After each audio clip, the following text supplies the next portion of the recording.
salamat sa 3 taon namin sa Batang Quiapo. Kakaiba tong grupo to, pamilya, sabi nga ni Coco. Wala po akong masasabing hindi nag-asikaso sa amin, kaya mahal na mahal ko kayong lahat.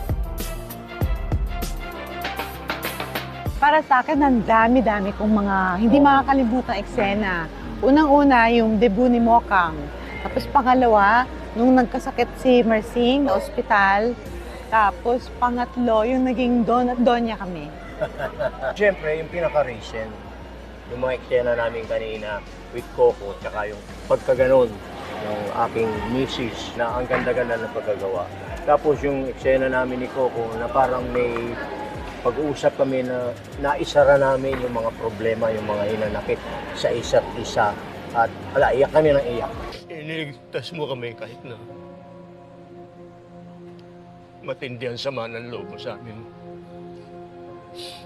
Naniniwala ako sa iyo. Sorry, Tanggol. Patawarin mo kami. Patawarin mo kami, Tanggol. Patawad. Ako siyempre, yung aming papel, ginamit kami ng mga politiko. Nasa buhay namin, sa totoong buhay. Kailangan, kung meron tayong reklamo sa gobyerno, sa mga politiko, kailangan ipaalam natin. Huwag tayong tumahimik. Huwag tayong maghintay lang na may ibang gumawa. Sumali tayo. Lalo ngayon, ang gulo-gulo, di ba? Sa politika, ang daming nabubulgar. Huwag tayong maging tameme. Magsalita tayo. Para sa akin naman, kasi yung character namin, si Mercy at si Nita, masyadong materialistic. Kaya kita mo kung anong nangyari sa kanila sa huli. Dapat marami pang mas importante kaysa sa mga material na bagay. Maraming salamat sa buong production ng Batang Quiapo. Napakasaya, napaka-maasikaso nila. Lalahatin ko wala kang mapipili. Kakaiba tong grupo to, pamilya, sabi nga ni Coco. Maraming salamat sa alaga, sa pagmamahal, sa pag-asikaso ng each and every one of the production. Wala po akong masasabing hindi nag-asikaso sa amin, kaya mahal na mahal ko kayong lahat. Maraming salamat. Direk, alam mo na yan. Ang laki ng pasalamat ko sa'yo.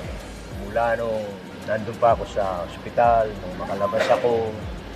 Lagi kong kinikwento yan. Ayoko nang paabahin dito dahil baka maiyak na naman ako. At maraming salamat sa 3 taon namin sa Batang Quiapo. Sabi ko nga nung exhibit sa painting, ikaw ang isa sa mga pinaka-importanting tao sa buhay ito. Maraming salamat. Maraming salamat, Direk Coco. Malaking bagay, naging malaking bahagi sa aking buhay si Marcing at Nita. Parang lahat ng cells and molecules ng katawan ko, naging Marcing at Nita at naging Batang Quiapo. Maraming salamat sa opportunity. Sana po nasayahan kayo sa pag-deliver namin ng roles namin. Pero hindi po namin makakalimutan ng Batang